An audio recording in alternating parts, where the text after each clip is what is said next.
Em Hebreus, capítulo de número 13, 1 a 8, permaneça o amor fraternal.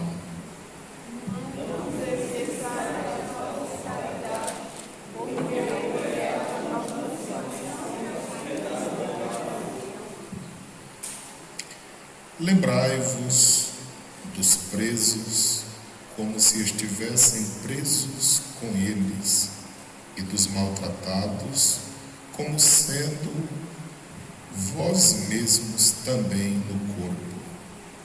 Bendito sejam todos no matrimônio, do eis e Senhor, porém aos que são na prostituição e aos adúlteros, Deus os julgará. Sejam vossos costumes sem avareza, contentando-vos com o que tendes, porque ele diz: não te deixarei, nem te desampararei. Ousemos dizer: Senhor é o meu ajudador, e não temerei que me possa fazer bom. Lembrai-vos dos vossos pastores que vos falaram a palavra de Deus, a fé dos quais imitai, atentando para a sua maneira de viver. Jesus Cristo é o mesmo ontem, hoje e eternamente. Eterno Deus, nós louvamos ao Senhor Glória a Deus. por mais uma vez estarmos na tua Aleluia, casa Jesus. e adorarmos o teu santo, eterno Obrigada, e bendito Senhor. nome. Te agradecemos. Permaneça conosco, recebendo tudo quanto viemos ofertar a Ti, e que em tudo Teu eterno nome seja glorificado na vida de cada um de nós. É o que a Ti pedimos com fé e Te agradecemos em nome de Jesus. Amém. O poder de Deus é fogo para queimar pecado. O poder de Deus é fogo para queimar pecado. Se tu entrares neste fogo, meu irmão, tu vais ficar transformado. Se tu entrares neste fogo, meu irmão, tu vais ficar transformado. Pisa com fé, com coragem, com poder. Pisa com fé, com coragem, com poder. Pisa com fé, com coragem, com o poder que Cristo dá. Satanás tem que correr. Põe um anjo aqui, Senhor, põe um anjo lá. Põe um lá na porta e outro no altar. Jesus está no meio para abençoar. Operando ele, quem pedirá? Remove as águas, retira as pedras e manda fogo, meu Senhor. Remove as águas, retira as pedras e manda fogo, meu Senhor. O culto hoje vai ser maravilhoso, porque Jesus vai derramar o seu poder. O culto hoje vai ser maravilhoso, porque Jesus vai derramar o seu poder. Derrama, Senhor, derrama, Senhor, derrama sobre nós o teu poder. Derrama, Senhor, derrama, Senhor, derrama sobre nós o teu poder. A igreja do Senhor já vai subindo, já vai subindo, já vai subindo. A igreja do Senhor já vai subindo, já vai subindo, já vai subindo. Quem subiu, subiu, subiu. Quem ficou, ficou, ficou. Vai subindo a igreja do Senhor. Quem subiu, subiu, subiu. Quem ficou, ficou, ficou. Vai subindo a igreja do Senhor. A minha alma está cheia de paz. A minha alma está cheia de paz. Tenho gozo e prazer, alegria em dizer que a minha alma está cheia de paz. Hebreus capítulo 13, versículo 8.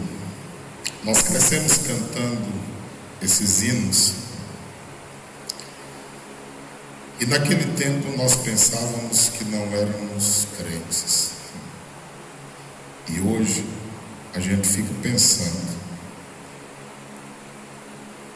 o quanto mudou muita coisa.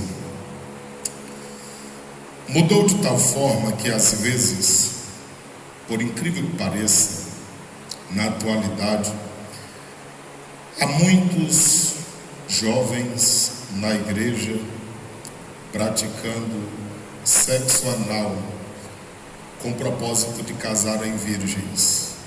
Já pensou? Naqueles tempos nós tínhamos um temor tão grande que às vezes, por discutir com um irmão, ou às vezes responder mal um pai, a gente temia ir para a igreja e o Senhor nos expor as nossas falhas, os nossos pecados.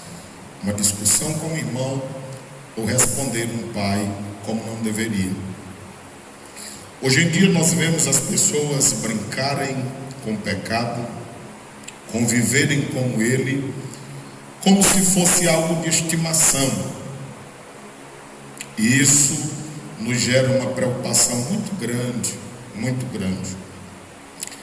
De tal forma que Jesus advertiu que seria bom que Jesus não viesse num dia de chuva, nem num dia de sábado. Exatamente por causa daquelas regiões onde Jesus pregava ser um local que ainda não havia calçamento, não havia asfalto, e o chão ficava escorregadio. E o sábado, exatamente por ser um dia em que o judeu considerava como especial. Por esse motivo Jesus assim falou. Sinceramente, é possível que alguém pense que a gente vem num dia como esse para a igreja para nos aparecermos. Mas é porque as igrejas no Oriente, elas se destacam muito, como na Coreia e em outros lugares, porque eles sacrificam o melhor horário do tempo que eles têm, a madrugada, para passarem as noites em vigílias. E como aqui a gente quase não ora, eu sinto-me envergonhado diante de Deus se eu não vir um dia para a igreja só porque está chovendo, uma vez que a chuva também é bênção e é Deus quem manda para nós. Os irmãos viram a quantidade de advertências que o escritor aos Hebreus nos traz. O versículo 1 ele diz que precisa haver uma permanência no amor fraternal entre irmãos para com irmãos. Ele diz no versículo 2 que nós não podemos nos esquecer da hospitalidade, de hospedar, de cuidar de alguém, porque através dela, alguns, não sabendo, hospedaram até anjos. Às vezes as pessoas pensam que por cuidar bem de alguém, estão fazendo um favor, mas dependendo de quem você está cuidando e da intenção do seu coração, você está recebendo galardões imensuráveis. Versículo de número 3 diz que nós devemos lembrar até de quem está preso, como se fôssemos nós mesmos que estivéssemos presos com ele, dos maltratados como sendo nós mesmos também o corpo daqueles que são maltratados. Aí o versículo 4 ele diz: venerado seja entre todos o matrimônio e o leito sem mácula, porque aos que se dão à prostituição e aos adúlteros Deus os julgará. Aqui simbolizando que deve ser cuidado o matrimônio daqueles que são casados. No momento de namorar não deve haver mácula, e esse texto mostra que na cama não pode ter 3, é só 2. Inclusive no pensamento de nenhum dos dois pode haver uma outra pessoa a não ser o próprio marido e a própria esposa. Porque aos que se dão à prostituição, a Bíblia diz que são adúlteros, Deus haverá de julgá-los. Versículo 5: sejam vossos costumes sem avareza, que é o amor ao dinheiro, contentando-vos com o que tendes, nós estamos conformados e não adoecermos na busca por algo mais. Mas mesmo assim não é proibido trabalhar e buscar, desde quando Deus seja a nossa prioridade. Porque Deus disse: não te deixarei, nem te desampararei. Deus não nos deixa e não nos desampara se nós não o deixarmos e não o desampararmos também. Versículo 6: e assim com confiança ousemos dizer: o Senhor é o meu ajudador, e não temerei o que me possa fazer o homem. Precisamos ter toda a confiança em Deus, e em Deus sermos ousados, para que possamos dizer que Ele é o nosso ajudador, que não precisamos temer aos homens, mas temer a Deus. Versículo 7: lembrai-vos dos vossos pastores, que vos falaram a palavra de Deus, a fé dos quais imitai, atentando para a sua maneira de viver. Aqui vem uma responsabilidade muito grande sobre aqueles que lideram, para que seja lembrado deles como pastores que falaram a palavra de Deus. Então nós não podemos falar outra coisa, para que não sejamos lembrados como aqueles que falaram algo que não era a palavra de Deus, mas que sempre lembrem de nós como quem pregou a palavra. A fé dos quais imitai. A nossa fé deve ser digna de imitação por aqueles que nos veem, nos ouvem, que participam da Igreja de Cristo. Atentando para a sua maneira de viver. Observem que somos vistos e observados da forma como vivemos. Versículo 8 diz que o Senhor Jesus é o mesmo ontem, hoje e eternamente. Significando dizer que todas estas coisas exigidas à igreja do passado, ainda hoje é exigida de cada um de nós. Portanto, aqui fala sobre a imutabilidade do Senhor. Às vezes, quando nós lemos esse texto e ouvimos mensagens sobre ele, dizendo que Jesus é o mesmo ontem, hoje e eternamente, a gente já lembra que ele fez milagre, que ele faz milagre e continuará a fazer. A gente lembra que ele deu alguma coisa para alguém, continua dando e continuará a abençoar, dando alguma coisa.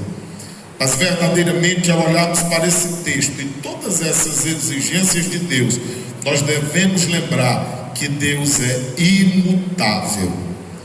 Por mais que alguém diga os tempos mudaram, hoje nós vivemos tempos novos, de tal forma que chamamos o tempo em que vivemos de pós-modernidade, significando dizer que a modernidade já passou e agora os tempos são pós-modernos.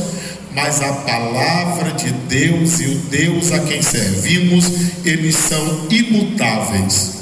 Nunca esqueça, Deus é imutável na sua natureza. A natureza divina de Deus, ela não muda, pois Ele continuará sendo divino. A natureza da santidade de Deus, Ele não mudará. Deus continuará sendo santo e Ele exige de todos nós santidade. Lembremos-nos que a palavra de Deus não muda, tudo pode mudar, mas a palavra de Deus ela jamais mudará. Portanto, nós precisamos, devemos e temos que ser fiéis ao Senhor nosso Deus. Portanto, lembremos-nos de algumas coisas. Primeiro livro do profeta Samuel, capítulo de número 2 e o versículo de número 30 nos adverte. E nós precisamos ter muito cuidado quanto a isso. Primeiro Samuel, capítulo 2 e versículo de número 30, a Bíblia diz: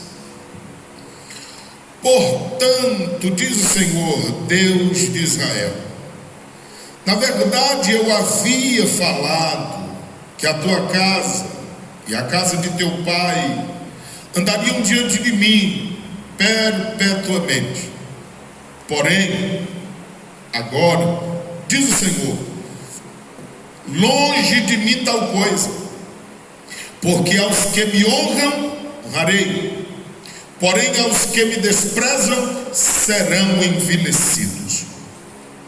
O Senhor havia prometido à casa de Eli que perpetuamente eles estariam cuidando do sacerdócio do Senhor. Mas a Bíblia Sagrada diz que a desobediência foi tanto dos filhos de Eli, e Eli negligenciou a correção dos mesmos, e por esse motivo eles foram rejeitados. Observe que não é Deus quem muda, são os seres humanos que são desobedientes. É só olhar em Deuteronômio, nós não vamos ler, mas o capítulo 28 começa dizendo o seguinte: aqueles que ouvirem, aqueles que obedecerem, aqueles que seguirem, serão abençoados. Mas aqueles que desobedecerem, serão amaldiçoados. E não esqueçamos que o capítulo 28 de Deuteronômio tem 68 versículos, e 54 são de maldição, e apenas 14 são de bênçãos. Porque quando a bênção de Deus está sobre a nossa vida, não precisamos de muita coisa. Mas uma vez desobedecendo a Deus, uma enxurrada de maldições virá sobre a vida de todos os desobedientes. Primeiro livro das Crônicas, capítulo 28, e versículo de número 9, também nos adverte acerca da nossa vida com Deus. Primeiro livro das Crônicas, capítulo 28, versículo 9. E eu, meu filho Salomão, conhece o Deus de teu pai e serve-o. Observe que é interessante conhecer a Deus, porém mais do que conhecê-lo, é melhor servi-lo. Com um coração perfeito, não pode ser com uma vida departamentalizada, mas com o coração inteiro.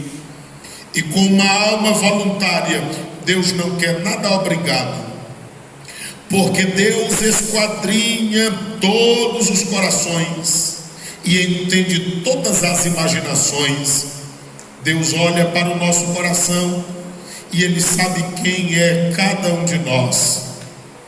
Ele cuida dos pensamentos de cada pessoa. Olha a condição agora: se o buscares, serás achado de ti. Deus quer que o busquemos, e o fato de nós buscarmos a Ele, Ele deixa ser encontrado por nós. Porém, se o deixares, rejeitar-te-á para sempre.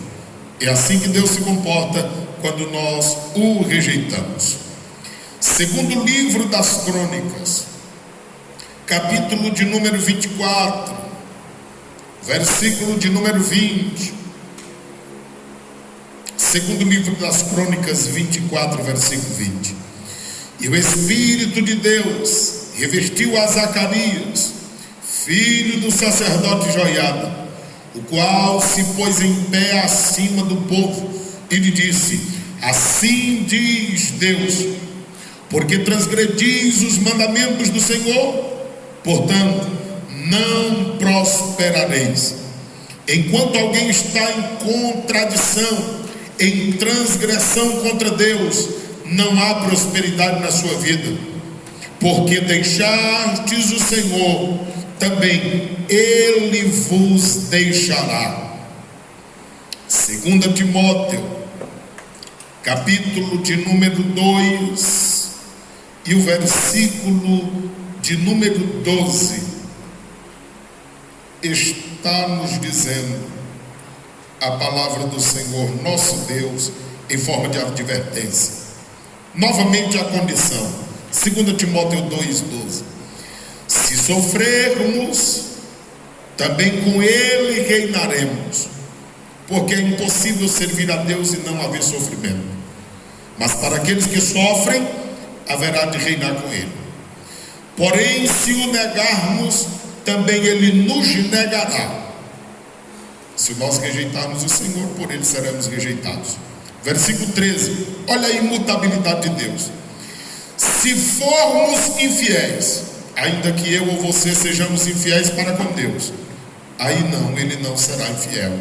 Ele permanecerá fiel, pois Ele não pode negar a si mesmo. Esse é o Deus imutável que nós servimos. Eu quero lhes falar sobre a imutabilidade do Senhor. E eu quero ver com você como é que nós estamos, usando como exemplo, como parâmetro, como base, a igreja de Atos dos Apóstolos. Porque alguém está pensando que Deus tem que nos entender, Deus tem que nos compreender, Deus tem que se submeter a nós. Parece-nos que a igreja atual, ela entende que ela é quem é senhora e Deus é quem é servo. E como Deus não muda e a sua palavra não muda, continua da mesma forma.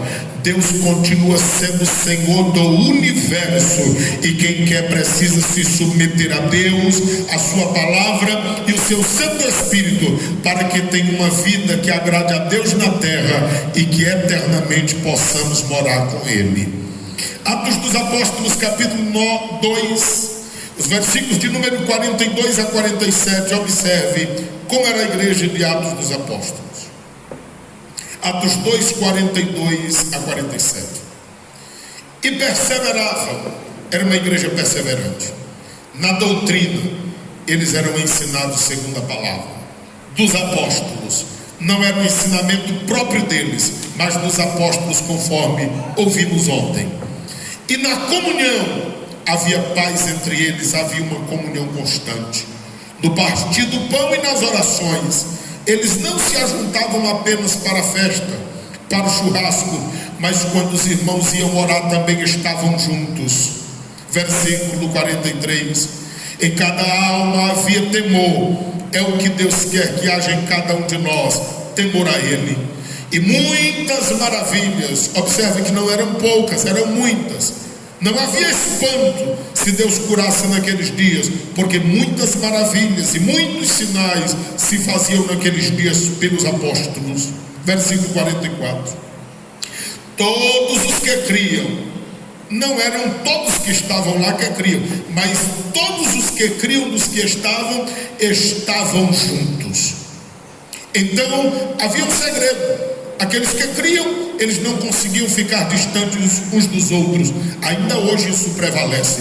Quando nós cremos em Deus, nós queremos estar perto uns dos outros, queremos cultuar a Deus uns com os outros. A Bíblia diz, eles tinham tudo em comum, o pensamento era único, havia unidade naqueles dias. Observe que união é uma coisa, unidade é outra. Nós exemplificamos dizendo que união é quando algumas batatas estão dentro de um saco, mas unidade é quando elas são transformadas em um purê, porque aí não se sabe mais quem é batata grande, pequena, média, mas todas elas estão na massa só. A Bíblia Sagrada, falando disto, diz que eles tinham tudo em comum. Versículo 45: vendiam suas propriedades, suas fazendas e repartiam com todos. Eles não queriam que ninguém tivesse necessidade, mas eles faziam isso segundo a necessidade de cada pessoa. 46. Eles eram perseverantes, havia unidade, todos os dias, não tinha feriado, mas todos os dias eles estavam no templo, partindo pão em casa, tanto no templo quanto em suas casas, eles estavam juntos e o propósito era buscar a Deus. E a Bíblia diz, partindo pão e comiam juntos com alegria e singeleza de coração. Havia alegria em cada coração, eles viviam de uma forma singela, o seu coração estava voltado para Deus. Olha o versículo 47, eles louvavam a Deus e caíam na graça de todo o povo, e todos os dias era acrescentado pelo Senhor a eles, a igreja, aqueles que haviam de se salvar. Observe, uma igreja que era exemplo naqueles dias, e que o povo que estava fora admirava a igreja, e todos os dias tinha gente dizendo, eu quero participar deste povo, eu quero ser crente com esse povo, porque Deus verdadeiramente está no meio deles. Será que a igreja da atualidade ainda é assim? Analisemos algumas igrejas. Apocalipse, capítulo de número 2. Vamos ver algumas igrejas. A igreja de Éfeso. Observe que Apocalipse capítulo 2, versículo 1 diz, escreve ao anjo. Nós dizemos que era a igreja, mas a igreja tem um representante dele na terra, dela na terra, é o anjo, aquele que ele dera. Até porque se diz que a igreja é a cara do seu pastor. Se quer saber de uma coisa, saia daqui e vá cultuar a Deus em outro lugar. Quando der 8 horas você já está angustiado com a quantidade de hinos que parece que nunca vai acabar, e a mensagem que ainda não se sabe nem quando será pregada. Então a Bíblia Sagrada, da mesma forma, o Senhor se dirige ao líder, porque ele haveria de passar a mensagem à igreja. Afinal de contas, foi ele quem o Senhor chamou para liderar, e ele tem a responsabilidade de ensinar o povo. A igreja de Éfeso, o Senhor encontrou uma falha nela. O versículo é o de número 4. Tenho, porém, contra ti que deixastes o teu primeiro amor. A igreja de Éfeso servia a Deus fielmente, fazia tudo da forma correta, viviam politicamente correto, mas a Bíblia Sagrada mostra que eles faziam como se fosse um robô. Eles vinham na igreja, voltavam da igreja, faziam tudo corretamente, mas eles não tinham mais uma chama viva, acesa no coração, de alegria por fazer para Deus, dizendo, eu estou fazendo para Deus de coração, Ele me salvou, Ele me libertou, Ele me abençoou, Ele fez tudo de bom na minha vida, então eu serei grato a Ele. Eu nunca vou pagar, mas eu pelo menos tentarei retribuir com fidelidade a Deus aquilo que Ele fez por mim. Mas a igreja não tinha esse sentimento. Portanto o Senhor diz, falta-te, porque deixaste o primeiro amor. Aí, irmão, se todo o povo de Deus compreendesse, 1 Coríntios 4 e 5, a Bíblia diz que Deus julgará e recompensará as intenções do coração. Há muita gente trabalhando e trabalhando muito, mas não terá nenhuma recompensa, porque não fazem de coração para Deus, logo perderão a sua recompensa. A segunda igreja, a igreja de Esmirna, por incrível que pareça, embora tivesse gente lá, mas o Senhor não encontrou nenhuma falha. Observe que eu estou lhe falando de Deus, estou lhe falando do Senhor. O Senhor não encontrou nenhuma falha nela. Agora vamos ver a igreja de Pérgamo, porque a igreja de Pérgamo tem algumas falhas nela. Vamos ver do versículo 13 em diante. eu sei as tuas obras. O Senhor sabe de tudo quanto praticamos. E onde habitas, o Senhor sabe onde moramos. Que onde está o trono de Satanás, ainda que moremos em algum lugar onde Satanás esteja entronizado lá, mas não há problema se nós quisermos fazer aquilo que agrada a Deus, porque o texto diz: e retens o meu nome e não negaste a minha fé. Irmão, quem quer ser fiel a Deus, ele pode estar aonde morem todos os demônios e eles estejam entronizados, ele continuará guardando o nome do Senhor e ele não negará a fé no nome do Senhor Deus. Ainda nos dias de Antipas, segundo Tertuliano e a tradição, dizem que Antipas era o pastor daquela igreja, e a Bíblia não diz, mas a tradição, um dos pais da igreja defendem esse pensamento, mas o que a Bíblia diz que Antipas era do Senhor, minha, e diz ainda que era fiel e era uma testemunha. Coisa boa é quando nós servimos a Deus com fidelidade e o próprio Deus testemunha de nós. E a Bíblia Sagrada diz que uma testemunha de Deus fiel não encontra só aplausos, não está apenas somente no palco, mas a Bíblia Sagrada diz que é esse Antipas, que era de Deus e que era fiel e que era testemunha de Deus. Um dia ele foi morto entre as pessoas de Pérgamo, onde estava Satanás. A tradição diz que ele foi posto dentro de um boi de bronze e ele foi aquecido até que ficou vermelho, matando aquele servo de Deus nas chamas. Mas ele não desistiu de servir a Deus, porque quem é fiel a Deus é fiel em toda e em qualquer circunstância.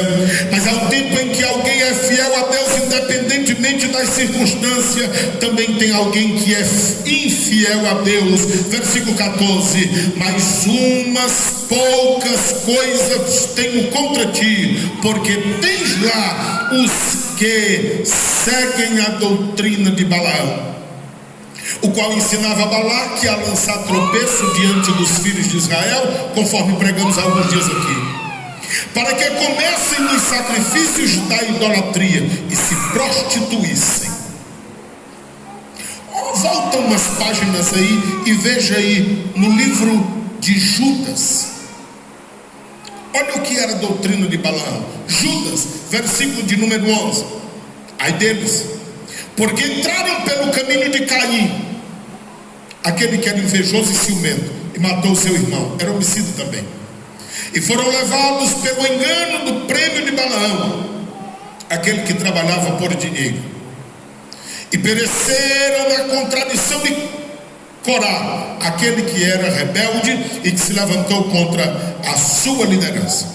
Continue voltando algumas páginas e veja 2 de Pedro, capítulo de número 2, versículo de número 15: os quais, deixando o caminho direito, todo herege, todo rebelde, todo falso profeta, todo falso mestre, eles têm essa característica, porque eles não dão conta de obedecer o caminho direito, eles deixam o caminho direito de lado, eles erram seguindo o caminho errado, o caminho de Balaão, filho de Beor, que amou o prêmio da injustiça. Não são poucos, são muitos os que seguem este mesmo caminho. Quer ver mais? Voltemos para Apocalipse, capítulo de número 2 e o versículo de número 15. Olha o que está escrito: assim tens também os que seguem a doutrina dos nicolaítas, o que eu aborreço. A doutrina dos nicolaítas era semelhante à doutrina do gnosticismo. Eles diziam que o espírito era para Deus, mas o corpo poderia ser entregue à prostituição. Infelizmente nos nossos dias há muita gente assim.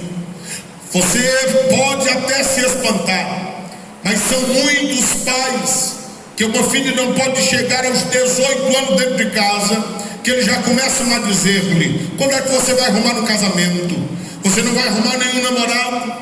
São muitos pais que às vezes um filho, quando chega a 14, 15 anos, se ele não arrumar logo uma namorada, ele já começa a perguntar: será que você não é homem direito? E eles começam a se preocupar com isso, mesmo que a idade não seja ainda a que deveria ter a tamanha responsabilidade. Mas é como se ele jogasse os filhos para fora de casa, para que assumisse uma responsabilidade que ainda não é o tempo devido. Sabe o que é isso? É uma doutrina dos nicolaítas que sorrateiramente ela adentra ao nosso meio. E por esse motivo nós precisamos combatê-la. Sabe por quê? Se você olhar Apocalipse 2 e o versículo 6, olha o que está escrito: tens, porém, isto, que aborreces as obras dos nicolaítas. Eu sempre pontuo isso, as obras dos nicolaítas. Mas observe que o versículo 15 nós lemos: assim tens também os que seguem a doutrina. O que no versículo 6 era obras, no versículo 15 passa a ser doutrina. Há erros na igreja que, quando eles não são corrigidos e cortados, quer seja pela disciplina ou pela palavra de Deus, eles se tornarão em doutrina.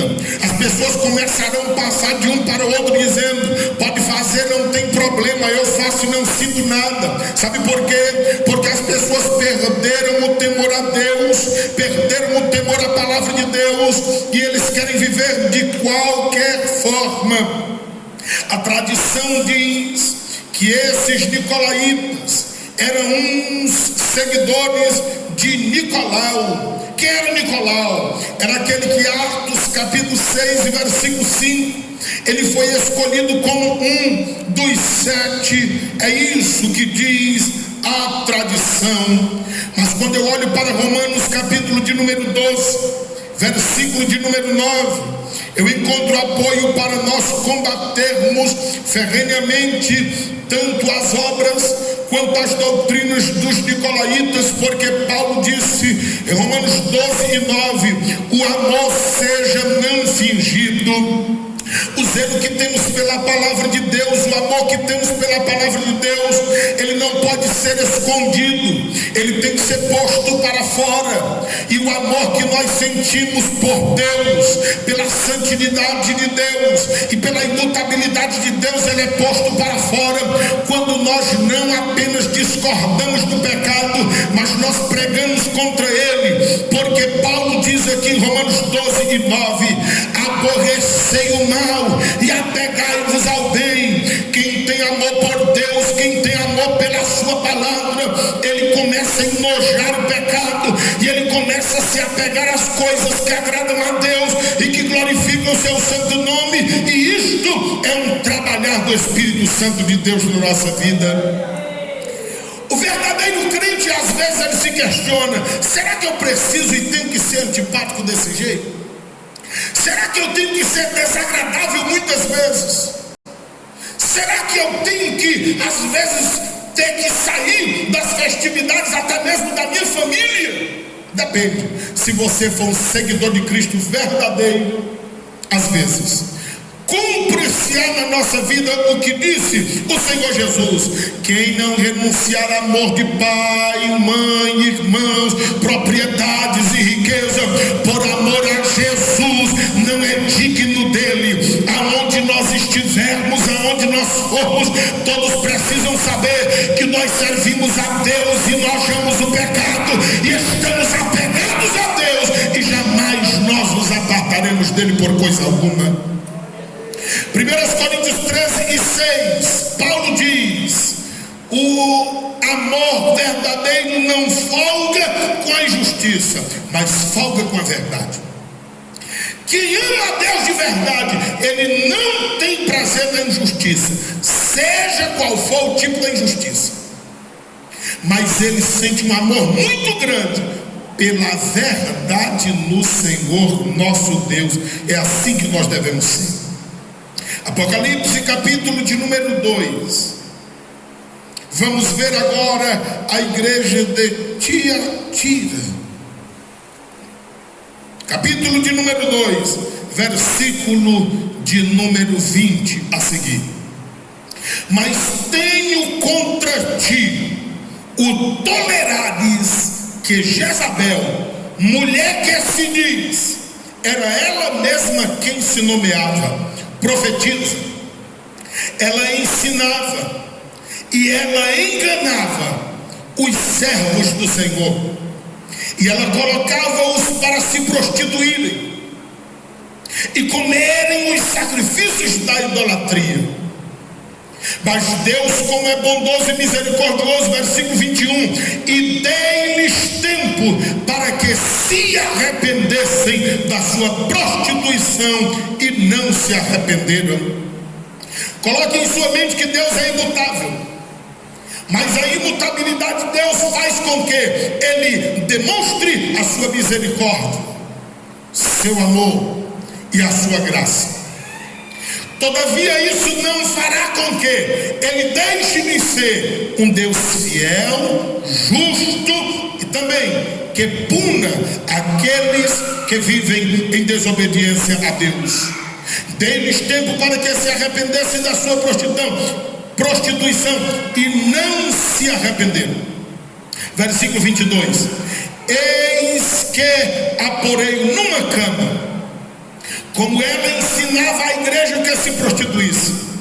E certamente esta que recebe o título de Jezabel, que se dizia profetiza, que ensinava e enganava os servos de Deus, certamente era esposa daquele que deveria liderar, mas porque ele fracassou na sua liderança, ela assumiu e começou a ensinar o que não deveria. A Bíblia Sagrada diz, versículo 22, te porei numa cama. Agora observe, aqui não é uma cama de prostituição e nem de prazer, como ela ensinava que as pessoas deveriam se manter. Essa cama aqui é uma cama onde ela haveria de sofrer, que diz, e sobre os que adulteram com ela virá grande tribulação. O Senhor está dizendo que os colocaria em uma cama e que os faria enfermar por causa do seu pecado, porque o pecado traz enfermidade,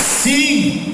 O apóstolo Paulo diz em 1 Coríntios 11, e por causa disto há entre vós muitos fracos, outros que adoeceram e outros que já morreram, porque a prática do pecado contínua leva à morte espiritual, leva à morte física e leva à morte eterna, quando condenados e lançados no inferno. O versículo 22 diz, se não se arrependerem das suas obras, o Senhor haveria de fazê-los enfermar, para que vê se eles assim se arrependeriam ainda.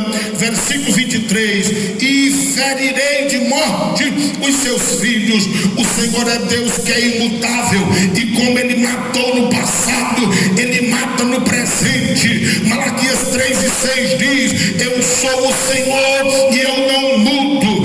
Salmos de número 90 e o versículo 2 diz, de eternidade a eternidade tu és Senhor. E Hebreus 13:8 diz, Ele é o mesmo ontem, hoje e eternamente. Louvemos a Ele, porque Deus é imutável. A palavra do Senhor nos mostra, amados irmãos,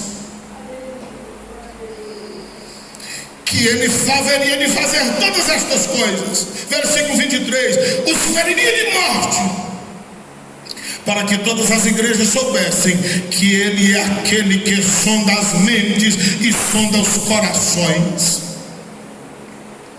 e que Ele é aquele que dá recompensa, e darei a cada um de vós segundo as vossas obras. O que eu acho lindo é que em todo tempo Deus preserva alguém diferenciado para servi-lo, para adorá-lo. Porque o versículo 24 diz, mas eu vos digo a vós, ao bastantes que estão em Tiatira. Olha só. A todos quanto não têm esta doutrina. Aleluia. Porque ainda que houvesse se propagado um ensino mentiroso, tinha um restante lá que não recebiam aquela doutrina enganosa e não conheceram, como dizem, as profundezas de Satanás. Porque às vezes alguém está se jactanciando de ter muito conhecimento, de ter muita sabedoria, mas são coisas aprendidas com o próprio diabo.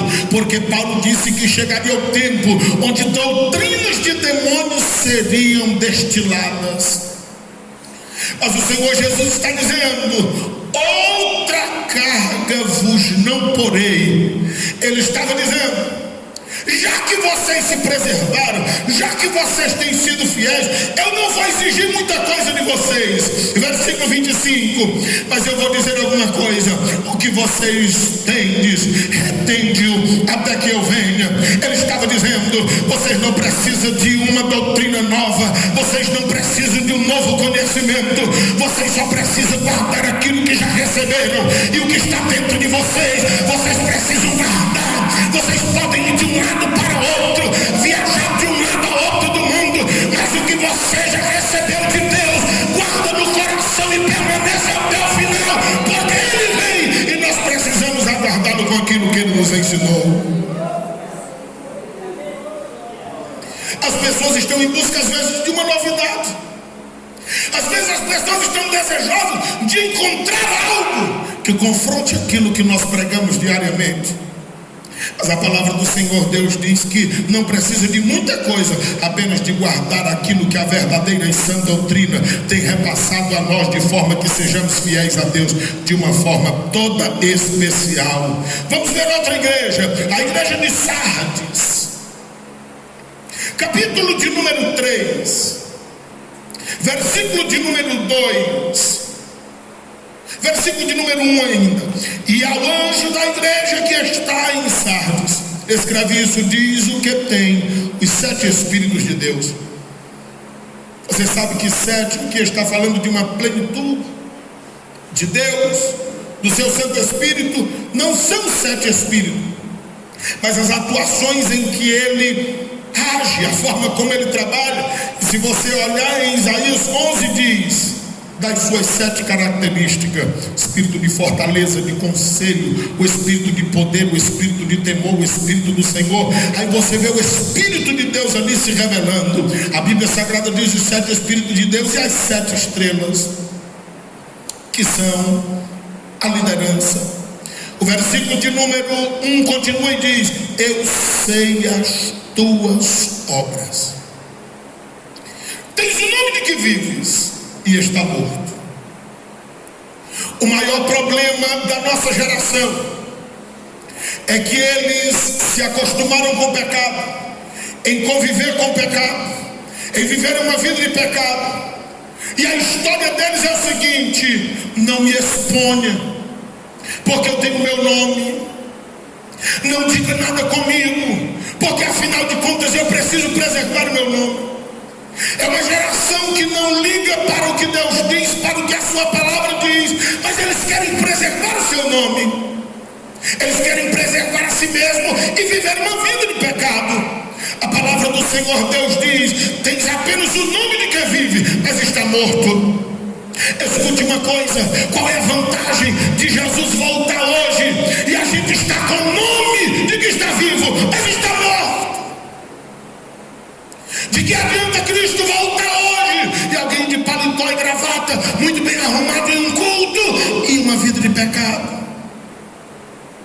O que adianta ele voltar hoje e perante o papai, a mamãe, o esposo, a esposa, a liderança, ser uma pessoa impecável, mas o coração cheio de aves de rapina? O Senhor Deus diz: eu conheço obras. O que eu conheço não é capa. O que eu conheço são práticas. O que eu conheço é vida. O que eu conheço é o que se passa na mente e o que se passa no coração. Ele diz: não adianta ter o nome de que vive para as pessoas, se para Deus estás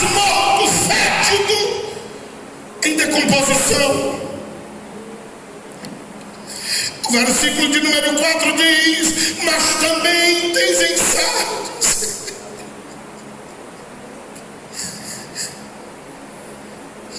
algumas pessoas. Jesus é maravilhoso, porque Ele não vê só defeitos e falhas. Jesus é maravilhoso, porque Ele não está como nosso acusador, mas Ele está como aquele que ama, que coloca diante de nós as nossas falhas e erros, mas Ele reconhece quando acertamos. Versículo 4 diz: tem algumas pessoas que não contaminaram as suas vestes. Glória a Deus por isso. Nós poderemos estar onde estiver, nós nunca usaremos a desculpa: está todo mundo fazendo, porque nós somos a coluna e firmeza da verdade, nós somos o sustentáculo da verdadeira doutrina. A palavra do Senhor Deus diz: não contaminar as suas vestes, e comigo andarão de branco. Olha o privilégio. O problema é que tem gente que está trocando o privilégio futuro pelas migalhas do presente. O problema é que tem gente que quer as coisas muito rápido, esquecendo-se que cristianismo é para a eternidade, não é apenas para esse tempo presente. 1 Coríntios 15:19 diz que se esperarmos em Cristo só para essa vida, somos os mais pobres e miseráveis de todos os homens. O texto sagrado diz-nos o seguinte: andarão comigo de branco, porquanto são dignos disso. Deus honra quem tem dignidade. Deus honra quem se esforça para servi-lo. Deus honra aqueles que mesmo em tempos de crise, eles estão preocupados não com as crises, mas está na pessoa bendita de nosso Senhor Jesus Cristo, servindo a Ele em fidelidade.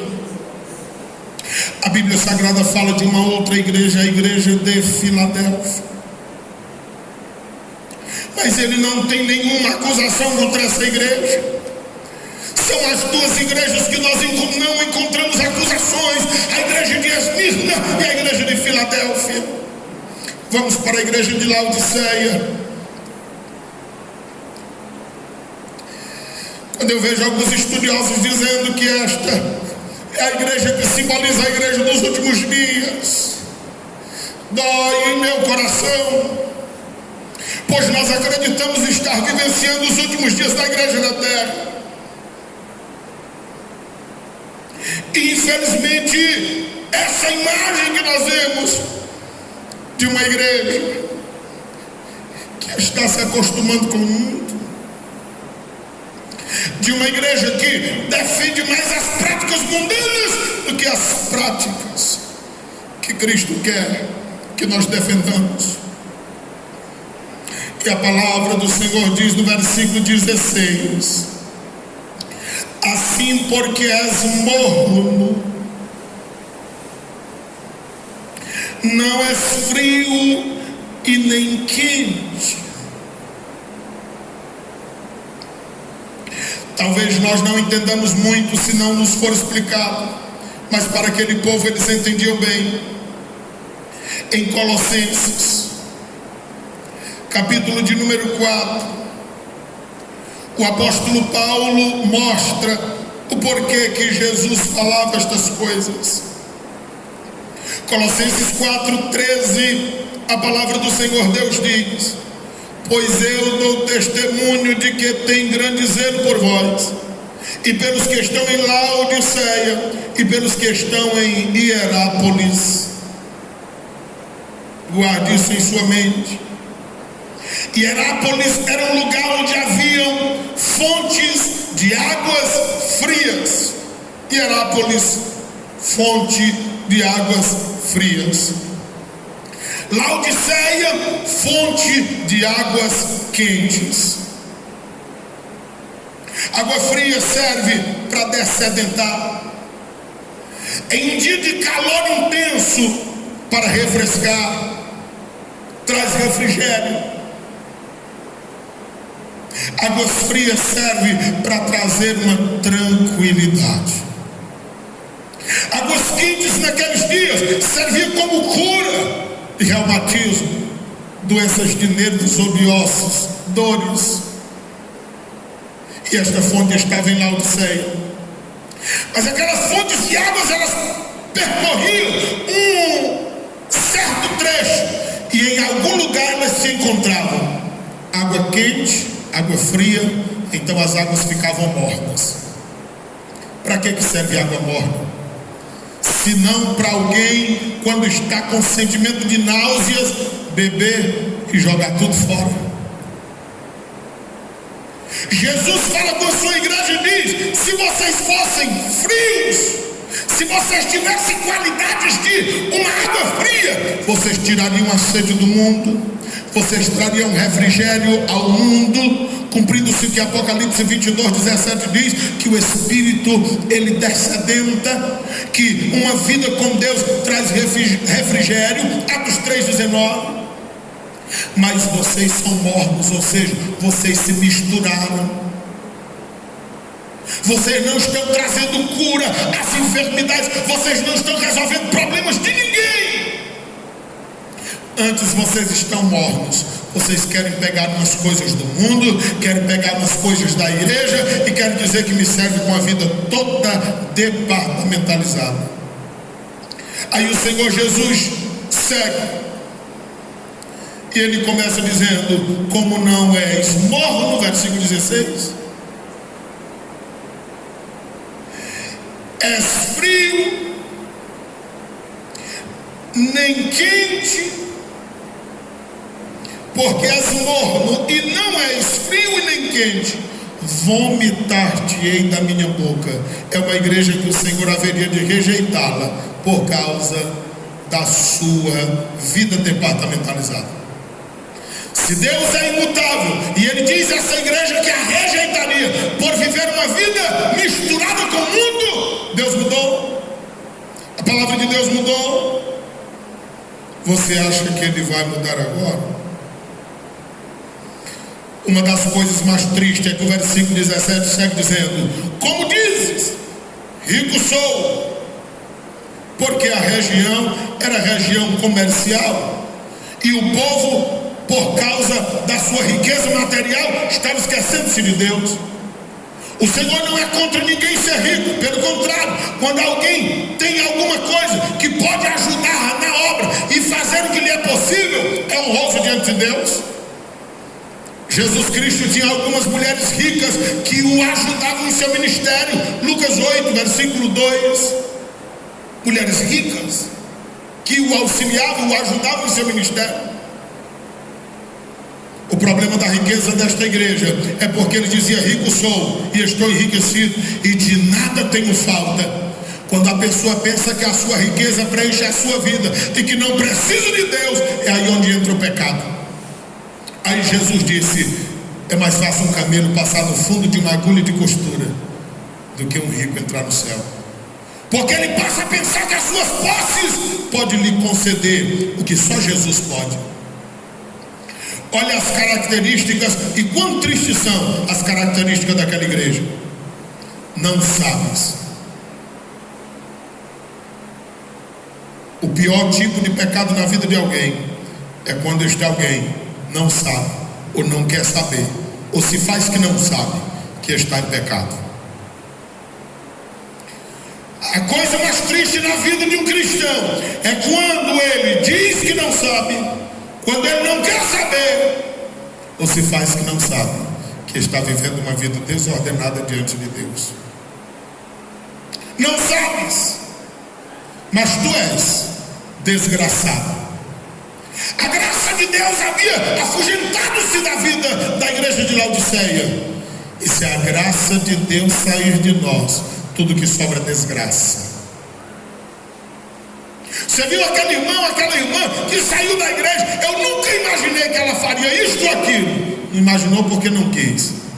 Mas qualquer um de nós, se a graça de Deus sair de nós, o que vai sobrar é apenas desgraça. E que és miserável, Quem sai da presença de Deus, lugar de banquete farto, porque o salmista diz que Deus tem capacidade para colocar mesa até no deserto, irmãos. Quando alguém renuncia a viver para Deus e fazer aquilo que Ele quer que faça, servir a Deus, ele não passa de um miserável vivendo na miséria do pecado. E a Bíblia Sagrada diz ainda: és pobre. Voltamos a dizer, a maior riqueza que o ser humano pode possuir nesta vida e na eternidade é Cristo Jesus como Senhor e Salvador da sua vida. Se você tem tudo da vida e não tem Jesus, continua sem nada. Se você não conseguiu muita coisa nesta vida, mas já tem Cristo, você tem motivos para louvar, engrandecer a Deus e glorificá-lo, porque Jesus é a maior riqueza que o ser humano pode ter. És pobre, cego, porque por mais que alguém queira lhe mostrar, você não quer enxergar. O pior cego é aquele que não quer ver. E por mais que alguém lhe diga, olha aí, a pessoa está seguindo, a pessoa está prosseguindo. Sabe por quê? Porque são cegos e infelizmente não querem enxergar. E a Bíblia ainda diz: e estás nu. Versículo de número 20, para encerrarmos. Eu repreendo, diz o Senhor, eu também castigo. Então a gente deve ter cuidado. Tudo quanto passarmos nesta vida devemos perguntar: Deus, o que o Senhor quer de mim? Porque os crentes hoje não querem sofrer nada, que já diz que é o diabo. Mas a Bíblia está dizendo: eu repreendo e eu também castigo. E não são apenas alguns, são pelo menos todos que têm uma característica dele, que são amados pelo Senhor. Sê, pois, zeloso, cuidadoso, amoroso com as coisas de Deus. E a Bíblia diz: e arrepende-te. Olha a insistência de Deus, versículo de número 20: eis que eu estou à porta, mas não estou parado, eu estou batendo. Se alguém ouvir a minha voz e abrir a porta, e você já ouviu, a porta do coração, a maçaneta está pelo lado de dentro, é só você quem pode abrir, ninguém mais pode abrir. E detalhe, Jesus só entra se você abrir. Agora o inimigo, se você deixar uma frecha, ou ainda que você bote uma tramela, ele vai bater até jogá-la no chão. Mas Jesus Cristo, ele quer que você diga: vem, Senhor, e habita no meu ser, toma de conta da minha vida.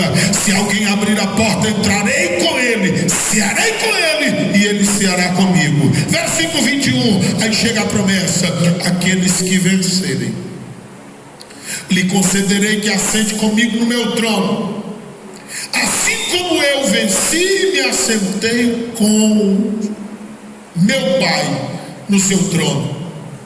É baseado nesse versículo que eu digo que na eternidade ninguém se tem noção de tempo, porque é eterno. Não se tem noção de distância, porque tudo é muito rápido. Não se tem noção de espaço, porque observa só, não vai ser só uma pessoa que vai vencer. Eu pelo menos vou vencer em nome do Senhor Jesus Cristo. Será que você não quer vencer também? Ele diz: como eu venci e me assentei com meu Pai, então já está o Pai e o Filho assentados. E ele diz que eu vou vencer, e todos aqueles que creem no seu nome vencerão. Vão se assentar tudinho com ele, tudo no mesmo trono. Coisa boa. Versículo de número 22: quem tem ouvidos ouça o que o Espírito diz às igrejas. Fique de pé em nome do Senhor Jesus Cristo e agradeçamos a Deus por tudo quanto tem feito em nossas vidas. Aos meus olhos todos servem a Deus, mas se houver alguém querendo reconciliar-se com Deus, voltar-se para o Senhor, essa é a oportunidade. Minha alma está cheia de paz. A minha alma está cheia de paz. Tenho gozo em dizer e prazer em dizer que a minha alma está cheia de paz. Aleluia. Aleluia. Nós louvamos a Ti, Senhor, por mais uma vez nós nos reunirmos aqui e por Sua santa, poderosa, rica palavra na vida de cada um de nós. Nós louvamos aqui porque o Senhor nos trouxe até aqui mais uma vez, nos alimentaste com a Tua palavra, por Tua bondade, por Tua misericórdia e por Teu favor na nossa vida. Eu quero te pedir, despede todos os Teus servos em paz nessa noite, de forma que possamos ir aos nossos lares em paz, em alegria, cheios da Tua presença, e que ainda esta noite o Senhor fale conosco, através de sonhos e de revelações da Tua parte, que nesta noite o Senhor se revele a nós, porque é muito bom estar contigo, servir a Ti, alimentar-nos da Tua palavra. Leva-nos aos nossos lares em paz. Se hoje voltares, queremos estar contigo, e se não voltares, queremos permanecer contigo. Enquanto aqui tivermos, queremos nos aproximar mais, ficar mais perto, sentir mais de Ti, viver mais de Ti.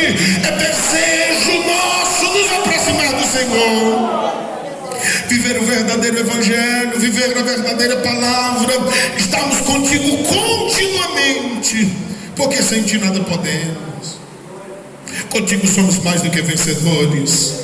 Que a Tua presença e a Tua graça seja conosco. Que a graça do Senhor Jesus, o amor de Deus, o nosso Pai, a comunhão e a consolação do Espírito de Deus seja conosco não somente agora, mas para todos sempre. A igreja diz: a paz do Senhor.